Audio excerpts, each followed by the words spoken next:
இந்த தை மாதம் 5 கிரக சேர்க்கை இருக்கு. இந்த 5 கிரக சேர்க்கை ரொம்ப ரேர் பீஸ், எப்பயாவது ஒரு வாட்டி தான் திடீர்னு நடக்கும். இந்த 5 கிரக சேர்க்கையால் உங்கள் யாருடைய லைஃப்ல எல்லாம் சேஞ்சஸ் ஏற்படும்.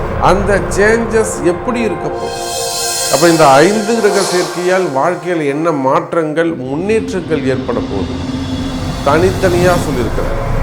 இந்த வீடியோவை ஸ்கிப் பண்ணாமல் பாருங்கள், நல்ல பலனுள்ளதாக இருக்கும்.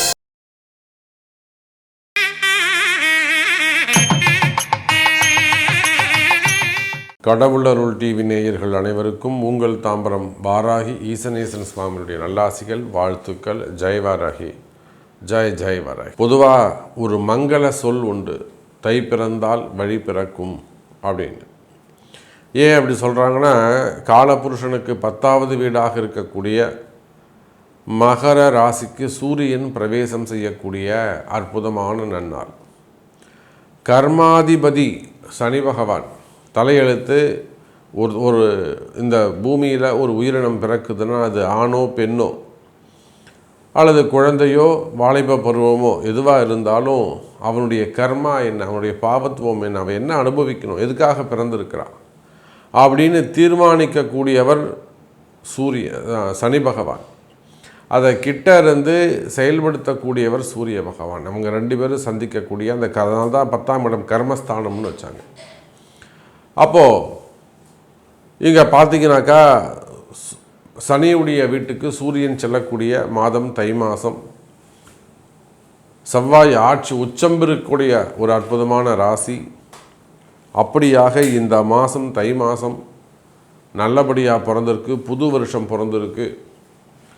இந்த புது வருஷம் பிறந்ததோடு மட்டும் இல்லாமல் இந்த தை மாதத்தில் 2-3 நல்ல விஷயங்கள் நடக்குது. இந்த தை மாத ராசி பலனை நம்ம எப்படி பார்க்க போகிறோம், எப்படி கணிக்க போகிறோம்னாக்கா, தை மாதம் 5, 6, 7 3 நாட்கள், ஆங்கில தேதி 19, 20, 21. இந்த 3 நாட்களும் தை மாதம் 5, 6, 7 இந்த 3 நாட்களும் 5 கிரக சேர்க்கை நடைபெறுகிறது. அப்போ இந்த தை மாதம் இந்த 3 தேதியில் பிறக்கக்கூடிய குழந்தைகள் அற்புதமாக இருக்கும், யோகமாக இருக்கும். யாரெல்லாம் டெலிவரி வச்சுருக்கிறாங்களோ அவங்க ஒரு 2 தேதியை முன்ன பின்ன கூட சேர்ந்து வச்சுக்கலாம். ஏன்னா செவ்வாய் உச்சம் அஸ்தங்கமாயிட்டார், அது வேற ஒரு விஷயம். செவ்வாய் உச்சம் பெற்று அஸ்தங்கமாக இருக்கிறார். 5 கிரக சேர்க்கை இந்த தை மாதத்தில் 5 கிரக சேர்க்கை நிகழுது 3 நாட்கள். அதன் பிறகு 4 கிரக சேர்க்கையாகவே தை மாதம் முழுவதும் ஓடுது. செவ்வாய் சூரியன் சுக்கிரன் புதன். அப்போ இந்த தை மாதம் முழுவதுமே 4 கிரக சேர்க்கை அதிசிறப்பாக இருக்குது. இதில் 2 விஷயம், ஒன்று சூரியன் இருப்பது, இன்னொன்று செவ்வாய் உச்சம் பெறுவது. அப்போ இந்த தை மாதத்தை பொறுத்த வரையிலும் பல அதிசயங்கள் உங்கள் வாழ்க்கையில் நீங்கள் எதிர்பார்க்கக்கூடிய பல அதிசயங்கள், அல்லது நீங்கள் ரொம்ப பிரம்ம பிரயத்தனம் பண்ணுறீங்க, ஒரு வறுமையில் இருக்கிறீங்க, ஒரு கஷ்டத்தில் இருக்கிறீங்க, ஒரு நெருக்கடியில் இருக்கிறீங்க, ஒரு காம்ப்ளிகேட்டடான ஒரு சுச்சுவேஷனில் இருக்கீங்க, அல்லது ஏதோ ஒரு குடும்ப சூழ்நிலை, பசங்களை பற்றிய கவலைகளாக இருக்கலாம், பிள்ளைங்க சொல்கிற வச்சு கேட்காததாக இருக்கலாம், ஏதோ ஒரு காம்ப்ளிகேட்டட் ஒரு பிஸ்னஸாக இருக்கலாம், ஒரு லோனாக இருக்கலாம், சம்திங் ராங். அப்போ அந்த மாதிரி ஒரு காம்ப்ளிகேட்டடான ஒரு மனக்குழப்பம் அல்லது ஒரு கடுமையான சுச்சுவேஷனில் கால சூழ்நிலையில் இருக்கக்கூடிய உங்களுக்கு இந்த தை மாதம் ஒரு மிகப்பெரிய அதிசயமாக அமையப்போகிறது. ஏன்னா இந்த 4 கிரக சேர்க்கை 5 கிரக சேர்க்கையெல்லாம் டோட்டலாக உங்களை சேஞ்ச் பண்ணி கொடுத்துரும் லைஃப்பை. அப்போ நீங்கள் எந்த மாதிரி வழிபாடுகள் செய்யலாம்? வீரபத்திரர் வழிபாடு செய்யலாம். உங்கள் ஊருக்கு அருகாமையில் வீரபத்திரர் ஆலயங்கள் இருக்குமே. ஆனால் வீரபத்திரர் ரொம்ப ரேர். ஏதோ ஒரு சில ஆலயங்களில் தான் வீரபத்திரர் சன்னதி இருக்கும். இப்போ கூட நான் நியர்பையாக ஏதோ ஒரு கோவிலுக்கு போயிட்டு வந்தேன். சங்கரன் கோவில் பக்கத்தில் கரியவளம்பேட்டைன்னு ஒரு ஊருன்னு நினைக்கிறேன், ஐ திங்க். அங்கே அந்த வீரபத்திர சன்னதி வாசல்லே இருக்குது. சங்கரன் கோவிலே கூட வீரபத்திர சன்னதி இருக்குதுன்னு நினைக்கிறேன். அப்போது இந்த தை மாதம் பொதுவாக மிகப்பெரிய ஒரு நெருக்கடியில் இருக்கிறீங்க, ஒரு கஷ்டத்தில் இருக்கிறீங்கன்னா நீங்கள் வணங்க வேண்டிய தெய்வம், அதிர்ஷ்டமான தெய்வம் வீரபத்திர சாமி. அப்போ நிச்சயமாக உங்கள் அனைவருடைய வாழ்விலும் மிகப்பெரிய நல்ல மாற்றங்கள் காத்திருக்குது. உங்கள் அனைவருடைய வாழ்க்கையிலும் நீங்கள் வேர்ல்டு வைடு எங்கே இருந்தாலும் சரி தான், நீங்கள் எந்த சுச்சுவேஷன்ஸ் இல்லை எந்த மாதிரியான பொசிஷனில் இருந்தாலும் சரி தான், உங்களுக்கு என்ன நீடு, டிஃப்ரெண்ட்டான நீட்ஸ் இருக்கும், டிஃப்ரெண்ட்டான ஒப்பீனியன்ஸ் இருக்கும். ஸோ உங்களுடைய தேவைகள் எதுவாக இருந்தாலும் கவலை வேண்டாம் அன்பு பக்தர்களே. இந்த தை பிறந்துடுச்சு, இனிமேல் உங்கள் வாழ்க்கைக்கு நல்ல காலம் பிறக்க போகுது. தை எப்படி பிறந்தா தை பிறந்தா வழி பிறக்கும்னு சொல்கிறாங்களோ அதே போல் உங்கள் வாழ்க்கைக்கு நல்ல காலம் பிறக்க போகுது. வாருங்கள், உங்கள் ராசிக்கு என்ன நடக்குதுன்னு பார்க்கலாம். அன்பார்ந்த மீன ராசி அன்பர்களே, சிறப்பான கால நேரம், லாபஸ்தானம் சிறப்பாக இருக்குது. முதல்ல ராசியே சுத்தமாக இருக்குது. இன்னும் சனி பகவான் முழுமையாக இந்த பக்கம் வந்து சேரலை. வாக்கியத்தின்படி அவர் ராசிக்கு 12வது வீட்டில் தான் இருக்கார், முதல் சனியில் தான் இருக்காங்க. மீன ராசிக்கு அசுபர்களுடைய தசாபுத்திகள் நடக்குமே, ஆனால் அவங்க தான் ரொம்ப டேஞ்சரஸ், அல்லது அவங்க தான் ரொம்ப பாதுகாப்பாக இருக்க வேண்டும். மீன ராசியில் யாரெல்லாம் நல்லா கவனமாக இருக்கணும்னா, ஃபஸ்ட்டு ராகு தசை நடக்கக்கூடியவங்க, ரெண்டாவது கேது தசை நடக்கக்கூடியவங்க, அதே போல் சனி பகவானுடைய தசை நடக்கக்கூடியவங்க, புதன் தசை நடக்கக்கூடியவங்க, இவங்க சுக்கிர தசை நடக்கக்கூடியவங்க, இவங்க 5 பேர் மட்டும்தான் கவனமாக இருக்க வேண்டும். யார் யார்? சுக்கிர தசை, புதன் தசை, சனி தசை, ராகு கேது தசை. இந்த தசை நடந்தாலும் இந்த புத்தி நடந்தாலும் குறிப்பாக பொம்பளை பசங்க பெண்கள் கவனமாக இருக்கணும், ஜாக்கிரதையாக பார்த்துக்கணும். நேற்று கூட ஒரு அம்மா வந்தாங்க, திருப்பூரில் ஒரு டெக்ஸ்டைல் கம்பெனி வச்சுருக்குறாங்க, மிகப்பெரிய. கூட நம்ம போன வருஷம்லாம் ஒரு நியூஸில் பார்த்தோம், ஒரு பெரிய இடத்து பெண்ணு ஒரு இடத்துல கட்டி கொடுத்து கிட்டத்தட்ட பல கோடி ரூபாய் செலவு பண்ணி கல்யாணம் பண்ணி ஒரு கார்லேயே உட்காந்து சூசைட் பண்ணிக்கிட்டாங்க. அந்த மாதிரிலாம் நம்ம பசங்களை மிஸ் பண்ணக்கூடாது. அப்போது இப்போ சமீபமாக திருப்பூர்லேருந்து ஒரு பெரிய குடும்பம் வந்தாங்க, ஜாதகம் அனுப்பினாங்க. பார்த்து சொன்னாங்க, முதல்ல இந்த கல்யாணத்தை தள்ளி போடுங்க சார் அப்படின்னும். என்ன சாமி சொல்கிறீங்க, எல்லாமே ஏற்பாடு பண்ணிட்டோமே சாமி, பேர் கெட்டு போயிடுமே அப்படின்னாங்க. குழந்தை தான் முக்கியம், பொண்ணு தான் முக்கியம், இதை நம்ம மாற்றி செய்வோம் சார். இது எப்படி மாற்றுறது, சொசைட்டியில் மாற்றிக்கலாம். அப்போ அதை போல் மீன ராசி அன்பர்களே, திருமண பந்தங்கள், திருமண விஷயத்தில் மிகுந்த எச்சரிக்கை, மிகுந்த கவனம் தேவை. நீங்கள் காதலர்களாக இருந்தால் இன்னும் ஜாக்கிரதையாக யோசித்து செய்யணும். பொருத்தங்கள் பார்க்குறது, தசாபுத்திகள் பார்க்குறது, இதெல்லாம் ரொம்ப எச்சரிக்கையாக கவனமாக வைக்கணும். அதே போல் ஹெல்த்து சம்மந்தப்பட்டது, மீனராசியாக இருப்பீர்களே ஆனால் உத்திரட்டாதியில் ஆண்களாக இருப்பீர்களே ஆனால் ஹெல்த்து ரொம்ப ரொம்ப முக்கியம். அலட்சியமாக இருக்கக்கூடாது. கிட்னி சம்மந்தப்பட்ட பிரச்சனை, அடிவயிறு சம்மந்தப்பட்ட பிரச்சனை, ஹீட்டு சூடு சம்மந்தப்பட்ட பிரச்சனைகள், கண் பிரச்சனைகள். அப்போ இந்த உத்திரட்டாதி மீனும் ஆண்களாக இருந்தால் ஆகாது, பெண்களாக இருந்தால் சப்போர்ட் பண்ணும். அதே போல் ரேவதி நட்சத்திரத்தில் இருக்கக்கூடியவங்களுக்கு அது பயத்தை கொடுக்கும். பூரட்டாதி 4 தடுமாற்றங்கள் இருக்கும், வருமானங்களிலே தடுமாற்றங்கள் ஏற்படும். அப்போ பாருங்கள் மீன ராசி என்பர்களே, உங்கள் ராசிக்கு லாபஸ்தானத்தில் 11வது வீட்டில் நடக்கக்கூடிய அந்த 5 கிரக சேர்க்கை. ஒரு பக்கம் ஆகாத தசாபுத்திகள்னு சொல்லிட்டேன். நீங்கள் எதாவது கஷ்டப்படுறீங்க, வேர்ல்டு வைடு நீங்கள் எங்கே இருந்த உலகத்தில் நீங்கள் எந்த மூலையில் இருந்தாலும் சரிதான், உங்களுக்கு நான் சொன்ன அந்த 5 தசாபுத்திகள், தசாவோ புத்தியோ அந்தரமோ நடக்குமே. ஆனால் அப்போ தான் உங்களுக்கு ஏதேனும் ஒரு மார்க்கு நடக்கும், குறிப்பிட்டு சொல்லும்படி ஒரு சம்பவம் நடக்கும், ஒரு பிரச்சனை ஏற்படும்.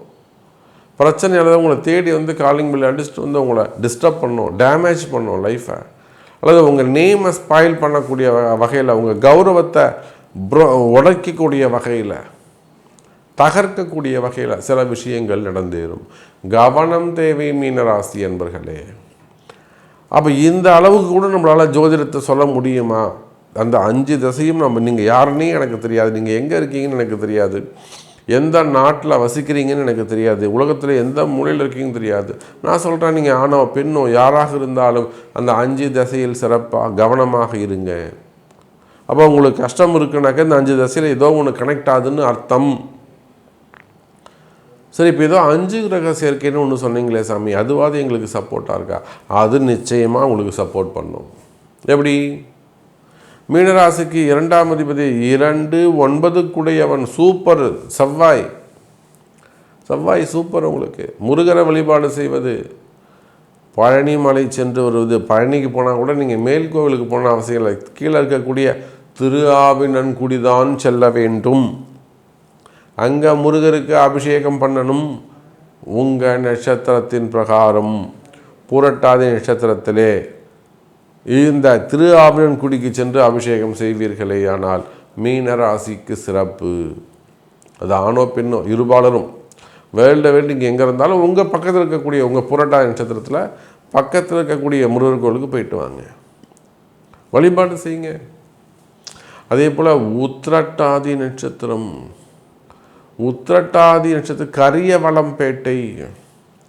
கரியவளம்பேட்டையில் இருக்கக்கூடிய சிவபெருமான் ஆலயத்தை வழிபாடு செய்வது. நியர்பை இல்லை, லாங்காக இருக்கீங்க, பக்கத்தில் இருக்கக்கூடிய சிவபெருமானை உத்திரட்டாதி நட்சத்திரத்துக்கு அபிஷேகம் கொடுத்து செய்யுங்க. ரேவதி நட்சத்திரம் ஹரியும் ஹரனும் சேர்ந்து இருக்கக்கூடிய சங்கர நாராயணனை வழிபாடு செய்வது சிறப்பு. அப்படி இல்லைன்னா எங்கே சிவ விஷ்ணு கோவில், சிவபெருமானும் விஷ்ணுவும் ஒரே இடத்துல, பெருமாளும் ஒரே இடத்துல சேர்ந்து இருக்கிறாங்களோ அந்த மாதிரி சிவா விஷ்ணு ஆலயங்கள் சென்று ஒரே நேரத்தில் ஒரே நாளில் ரேவதி நட்சத்திரத்தில் சென்று வழிபாடு செய்வது சிறப்பு. அப்போ பாருங்க மீனராசி என்பர்களே, தெய்வ வழிபாடுகள் உங்களுக்கு கை கொடுக்கும், நல்ல வளர்ச்சியை கொடுக்கும். அப்போது 2, 9 செவ்வாய் அருமையாக இருக்கிறார். அதே போல் 3, 8 சுக்கிரன் லாபஸ்தானத்தில் 6ஆம் அதிபதியாக வரக்கூடிய 3, 6, 8 3, 6, 8 சேரக்கூடாது. அது எங்கே சேர்றாங்க? மகர ராசியில் 11ஆவது வீட்டில் லாபஸ்தானத்தில் சேருகிறார்கள். குருவுடைய பார்வை கிடைக்கல. அப்போ நிச்சயமாக எதிரிகளுடைய தொந்தரவுகள், செய்வினை கோளாறுகள், காரணமே தெரியாத எதிரிகளுடைய தொந்தரவுகள், இது யார் செஞ்சா, எப்படி செஞ்சா, எதுவுமே உங்களுக்கு தெரியாது, கண்டுபிடிக்கவே முடியாது. இப்போ இதுக்காக தான் உங்களை சரி பண்ணுறதுக்கு தான் குரு வேண்டும். இதெல்லாம் கண்டுபிடிக்க முடியலையா, எனக்கு காரணமே தெரியல சாமி, நீங்கள் தான் எனக்கு கண்டுபிடிச்சி சொல்லணும், நீங்கள் தான் என்னை காப்பாற்றணும், எப்படியாவது நீங்கள் தான் இதுக்கு ஒரு முடிவு சொல்லணும், இந்த பிரச்சனையிலேருந்து நான் வெளியில் வரணும். அதுக்குத்தான் உங்களுக்கு ஒரு குரு தேவை. அப்போ இந்த 5 கிரக சேர்க்கையும் உங்களுக்கு சிறப்பான நல்ல சப்போர்ட் பண்ணக்கூடிய வகையில் அமைகிறது. வேலை வாய்ப்புகள் சிறப்பானதாக இருக்கும், உத்தியோகம் சிறப்பானதாக இருக்கும், வேலையில் நல்ல முன்னேற்றங்கள் இருக்கும், புதிய வேலைகள் உருவாகும், வருமானங்கள் அதிகரிக்கும், வியாபாரம் சிறப்பானதாக இருக்கும், கடன் சுமைகள், கடன் பிரச்சனைகள் குறையும். கவலை வேண்டாம் மீன ராசி அன்பர்களே. அப்போது அதே போலத்தான் திருமண யோகங்கள். இந்த தை மாதம் பொதுவாக கல்யாணத்துக்கு என்னங்க வேணும்? தை பிறக்கணுங்க, உத்தராயண காலம் வரணும். உத்தராயண காலம்தான் மனித சடங்குகள் எல்லாம் செய்வதற்கான உகந்த கால. காது குத்துறது, கல்யாணம் பண்ணுறது, கிரகப்பிரவேசம் பண்ணுறது, சீமந்தம் பண்ணுறது, 60ஆம் கல்யாணம், 70ஆம் கல்யாணம், பூணல் போடுறது, உபநயனங்கள் செய்வது எல்லாமே உத்தராயணம் தான். அப்போது தேவர்களுக்கு பூஜை செய்யக்கூடிய காலம் தட்சிணாயன காலம். மனிதர்களுடைய வைபவங்கள், சடங்குகள், சம்பிரதாயங்கள் இதெல்லாம் செய்யணும்னா புண்ணிய காலம் உத்தராயண காலம். அப்போது தை பிறந்துடுச்சு, இனிமேல் கல்யாணம் கைகூடும், கவலைப்படாதீங்க. ஆண்களாக இருந்தாலும் பெண்களாக இருந்தாலும், குறிப்பாக காதலில் வரக்கூடிய ஏமாற்றங்கள், நிறைய பெண்கள் ஏமாந்துடுறாங்க. 36 வயசு 37 வயசு வரை லவ் பண்ணுறாங்க, ஆனால் அவர் பார்த்து இன்னொரு கல்யாணம் பண்ணிட்டு போயிடுறாரு. இந்த பொம்பளை பசங்க அழுதுன்னு உட்காந்துருக்குங்க, ஏக்கத்தில் உட்காந்துருக்குங்க, என்னால் மறக்கவே முடியல அப்படின்னு உட்காந்துருக்காங்க. அப்போது அந்த மாதிரி ஏமாற்றங்கள் அதிலிருந்து நீங்கள் மீண்டு எழுந்து வருவீங்க. அதுக்கான ரெமெடிஸ் இருக்குது. உங்களாலையும் வாழ்ந்து காட்ட முடியும். நம்பிக்கையோடு இருங்க, ஏமாறக்கூடாது. அதே போல் காதல் ஏமாற்றங்களுக்கு தீர்வு கிடைக்கும், வழி இருக்குது. அதே போலத்தான் திருமண யோகங்கள் கைகூடும். முதல் திருமணம், இரண்டாவது திருமணம், தடைப்பட்ட மெயினாக செகண்ட் மேரேஜஸ், குழந்தை இல்லை. அந்த பொம்பளை பசங்களுக்கு 38 வயசு, 40 வயசு, 39 வயசு, ஒன்றும் கவலைப்படாதீங்க. செகண்ட் மேரேஜஸ் இருக்குது, நல்ல மாப்பிள்ளைங்க இருக்காங்க, கண்டிப்பாக நல்ல எதிர்காலம் அமையும். அதே போல் முதல் திருமணங்கள் நடந்தேறும், காதல் திருமணங்கள் கைகூடும். அந்த எதிர்பார்ப்பு இரண்டுமே வந்து சேரும். அப்போ திருமண வாழ்க்கையில் வரக்கூடிய பிரச்சனைகள், கணவன் மனைவி பிரச்சனையாக இருக்கலாம், டிவோர்ஸ் கேஸாக இருக்கலாம், போலீஸ் கேஸாக இருக்கலாம், பஞ்சாயத்தாக இருக்கலாம், மன வேறுபாடுகளாக இருக்கலாம். ஸோ அந்த மாதிரி டிஃப்ரெண்ட் ஒப்பீனியன்ஸ்.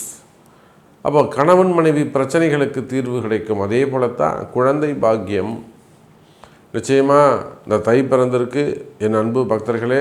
அம்பாளுடைய ஆசீர்வாதம், வாராகியுடைய ஆசீர்வாதம் உங்கள் எல்லாருக்கும் நல்லாசிகள். ஜெய் வாராகி. குழந்தை பாக்கியம் உங்களுக்கு கிடைக்கட்டும்.